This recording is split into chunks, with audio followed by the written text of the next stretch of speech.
السلام علیکم. آپ دیکھ رہے ہیں آرٹیکل 19 ود عبداللہ ملک. دیکھتی آنکھوں سنتے کانوں کو ایک دفعہ پھر عبداللہ ملک کا سلام. بہت شکریہ, آپ ہمارے پروگرام پسند کرتے ہیں اور اپنی رائے سے بھی آگاہ کرتے ہیں. اور ہماری کوشش ہوتی ہے ہمارا ٹی وی چینل کی طرف سے کہ آپ کے ساتھ ہم ایسی چیزیں شیئر کریں جو آپ عام جو ہمارے نجی چینل ہیں ان پر نہیں دیکھیں. ہم کوئی ریٹنگ میں نہیں جاتے, ہم کوئی ایسی بحث میں بھی نہیں جاتے جس کا کوئی نتیجہ نہ نکلتا ہو. ہم ایسے لوگوں کو بھی ڈسکس نہیں کرتے جن کے زندگی میں کوئی عملی رول نہیں ہوتا. ہاں وہ میٹر تو کر رہے ہوتے ہیں, لیکن یقین جانیے ہماری نظر میں ان کی کوئی وقت, کوئی عزت, کوئی احترام نہیں ہوتا. لیکن آپ کے ساتھ ہمارے چینل کی وساطت سے یہ کوشش ہوتی ہے کہ ہم آپ کے ساتھ کھلی باتیں کریں, وہ باتیں کریں جن کا جاننا آپ کا بنیادی حق ہے, اور یہ حق آپ کیسے استعمال کر سکتے ہیں اور کیسے کیا جانا چاہیے. آج کا جو پروگرام ہے ہم بات کریں گے آپ کی اہمیت پہ کہ ایک انڈیویژول, ایک انفرادی شخص معاشرے میں کیسے تبدیلی لا سکتا ہے.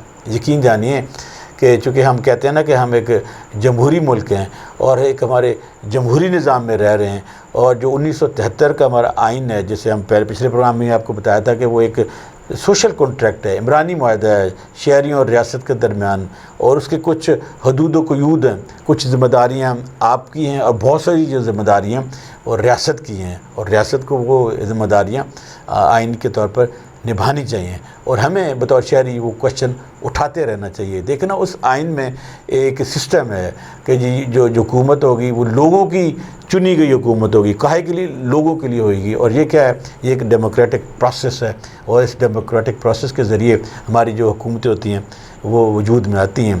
یقیناً 2018 میں جو الیکشن ہوئے ان کی اسمبلیوں کی جو مدت ہے وہ 12 اگست کو رات 12:01 پر ختم ہو رہی ہے, اور 12:01 کے بعد وہ پورے کا پورا جو سسٹم ہے آئینی طور پر 5 سال ایک جمہوری حکومت کو مکمل ہو جائیں گے, اور 13 اگست کو ایک نیا سسٹم مارج وجود میں آئے. آئین میں تو یہ لکھا ہے کہ جو کیئر ٹیکر حکومتیں, نگران حکومتیں جنہیں ہم کہتے ہیں, وہ بن جائیں گی, اور نگران حکومتیں پھر الیکشن کے انعقاد کا انتظام کریں گی. اگر تو 11 یا 10 یا 9 کو یا 4 دن پہلے جو دونوں صوبوں کے وزراء اعلیٰ ہیں یا فیڈرل حکومت میں پرائم منسٹر ہیں وہ اسمبلیاں ڈیزالو کر دیتے ہیں, تو پھر تو آئین کے تحت الیکشن 90 دن میں ہوں گے. لیکن اگر اپنی آئینی مدت پوری کرتی ہیں, یعنی کہ 12:01 پر ڈیزالو ہوتی ہیں, تو پھر الیکشن ہوں گے 60 ڈیز میں. یہ ایک جمہوری طریقہ کار ہے اور جمہوریت کا حسن بھی ہے.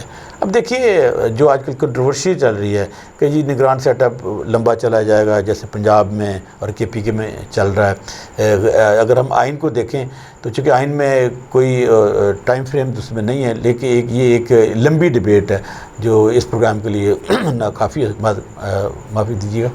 لیکن یہ ہے کہ ایک جمہوری نظام میں یہ پروسیس ہوتا ہے کہ ایک جب الیکٹڈ گورنمنٹ اپنا ٹینور پورا کرتی ہے تو آئینی طور پر پھر ایک کیئر ٹیکر گورنمنٹ وجود میں آتی ہے, جس کا کام بنیادی طور پر یہ ہوتا ہے کہ وہ جو آنے والے الیکشن ہیں وہ ان کو نبھائے گی, اور جو روزمرہ کے معاملات ہیں صرف ان پر کام کرے گی, تاکہ جو ملک کا جو سسٹم ہے وہ چلتا رہے. اس کے علاوہ آئین میں ان کی کوئی گنجائش نہیں ہے کہ وہ ڈیولپمنٹ کے کام کرے گی, کوئی امپلائمنٹ کرے گی, کسی کو بجا طور پر ٹرانسفر کی نہیں.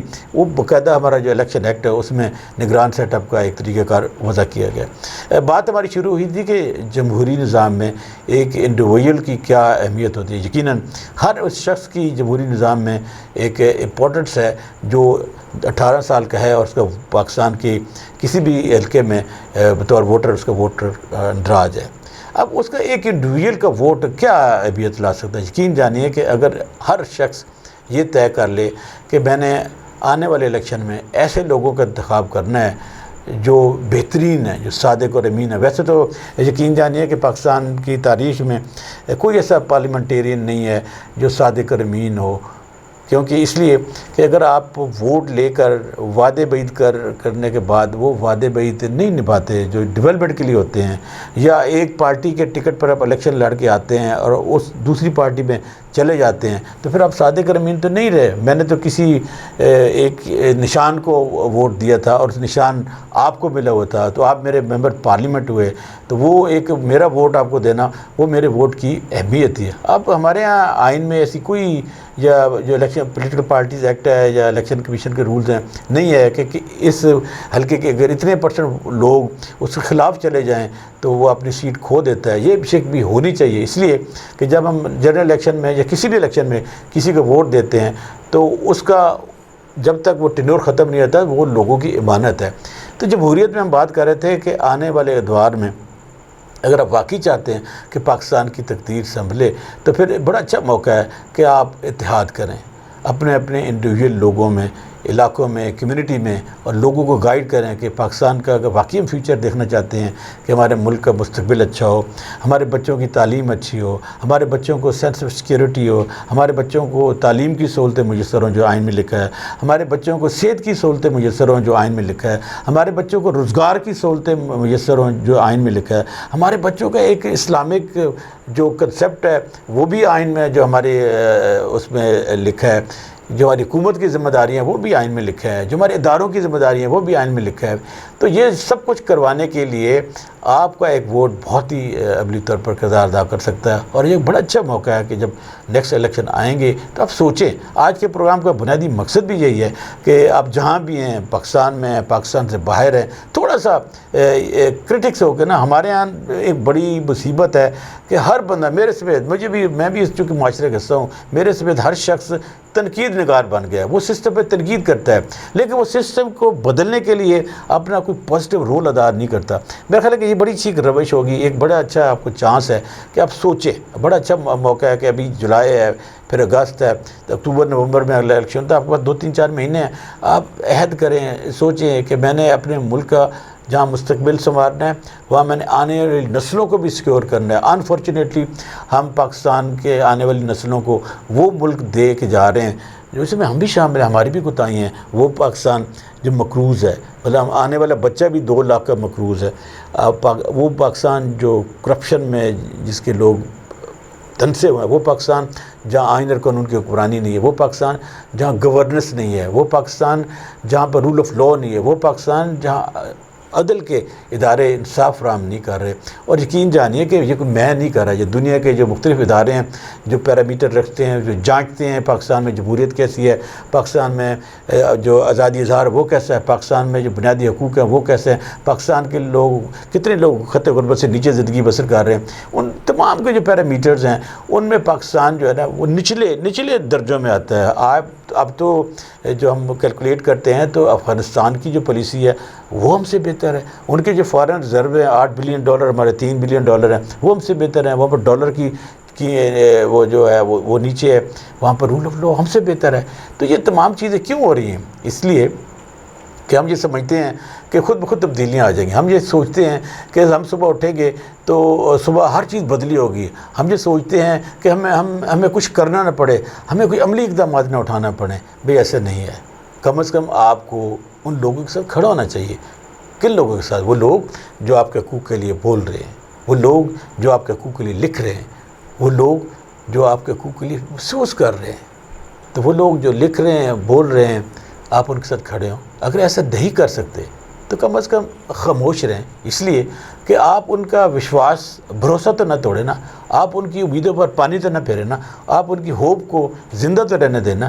یہ بھی ایک انداز ہے. لیکن ہمارے ہاں کاش جتنے ہم لوگوں کی ٹانگیں کھینچتے ہیں، کاش اتنے ہم نے ہاتھوں سے لوگوں کے ہاتھوں کو اوپر اٹھایا ہوتا تو آج ہم دنیا کی ترقی یافتہ قوم میں ہوتے. افسوس، صد افسوس. اس لیے بھی افسوس کہ وہ ملک جسے ہم یقیناً ہم کہتے ہیں کہ جہاں انسانی حقوق کی پامالیاں کی جا رہی ہیں، جہاں اقلیتیں محفوظ نہیں ہیں، جہاں کشمیر میں مظالم ڈھائے جا رہے ہیں، لیکن وہ ہمارے ساتھ آزاد ہوا. حقائق ہوتے ہیں، سچائی ہوتی ہے. آج جو وہ ملک ہمارا پڑوسی ملک انڈیا کہاں کھڑا ہے اور ہم کہاں کھڑے ہیں.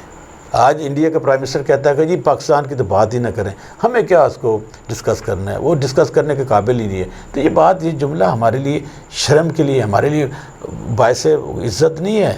ہمیں شرم محسوس ہوتی ہے کہ ایک دشمن ملک کا وزیر اعظم جب ہمیں ان لفظوں میں گردانتا ہے، ان لفظوں میں یاد کرتا ہے دنیا کے سامنے کہ پاکستان کی وقت ہمارے لیے کیا ہے جی، تو پھر ہمیں سوچنا چاہیے کہ کیا ہمیں آگے بڑھنا چاہیے، کیا ہمیں اپنے ملک کے لیے کچھ کرنا چاہیے، کیا ہمیں اپنے سماج کے لیے کچھ کرنا چاہیے، کیا ہمیں اپنے اداروں کے لیے کچھ کرنا چاہیے. تو پھر ہمیں یہ بھی طے کرنا چاہیے کہ ہماری جو گاڑی کا ڈرائیور ہے نا وہ کون ہے. ایک ڈرائیور کو گاڑی چلانی ہے.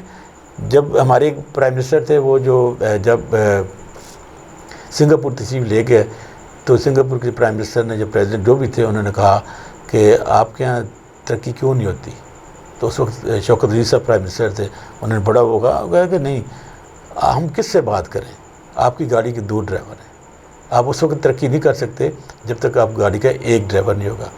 تو ہمیں اب مل جل کر جتنے بھی ادارے ہیں، جتنے بھی پولیٹیشین ہیں، یقین جانیے ہم ان سے گزارش کرتے ہیں اپنے پروگرام کی صادر سے، آپ بھی باہر بیٹھے تو کہیں کہ ملک کی خاطر ایک ہو جائیں، ایک دوسرے کو نیچا دکھانے کی کوشش نہ کریں۔ ہوں گی کوتاہیاں بہت لوگوں کی ہوگی کرپشن بہت سے نے کی ہوگی، اس لیے کہ ہمارے جو نظام ہے اس میں خامیاں ہیں، وہ خامیاں جو لوپ ہول ہیں وہ ان کو بچا لیتے ہیں۔ تو جب تب آپ ایک ہو جائیں گے، ایک اور سوچیں گے، پھر ایک ہو کر آپ نئے ادارے بنائیں گے، نئے منزلیں طے کریں گے، نئی ہوپس آئیں گی، اور پھر اپنی پوری قوم کو ساتھ لے کے چلیں گے۔ ہم تو ایسے پاکستان کا خواب دیکھتے ہیں، اور یہی باتیں ہم آپ کے ساتھ کرتے ہیں کہ آپ بھی اگر واقعی چاہتے ہیں کہ پاکستان کا مستقبل اچھا ہو، پاکستان کی آنے والی نسلوں کا مستقبل اچھا ہو، تو پھر اپنا رول ادا کریں، جان کر جئیں۔ جیسے ہم کہتے ہیں نا کہ رائٹ ٹو انفارمیشن ایکٹ، جیسے ہم یہ کہہ رہے ہیں آپ کو کہ آرٹیکل 19A جاننا آپ کا حق ہے، تو جان کر جئیں گے سسٹم بہتر ہوگا۔ ہمارے پروگرام کو دیکھتے رہیے گا، اور اپنی جو کمنٹس ہیں، اپنی جو آپ سمجھتے ہیں کہ یہ کیا، یہ اچھا تھا برا تھا، آپ کیا سمجھتے ہیں کہ اس میں کیا ایڈیشن ہونی چاہیے تھی، آپ کیا سمجھتے ہیں کہ کون سی ایسی چیزیں ہیں جو ہمیں مزید آپ کے ساتھ شیئر کرنی چاہیے، تو اپنی تمام جو موضوعات ہمارے ساتھ شیئر کرتے رہیے گا۔ اپنے میزبان عبداللہ ملک کو اگلے پروگرام تک کے لیے اجازت دیجیے گا۔ پاکستان زندہ باد۔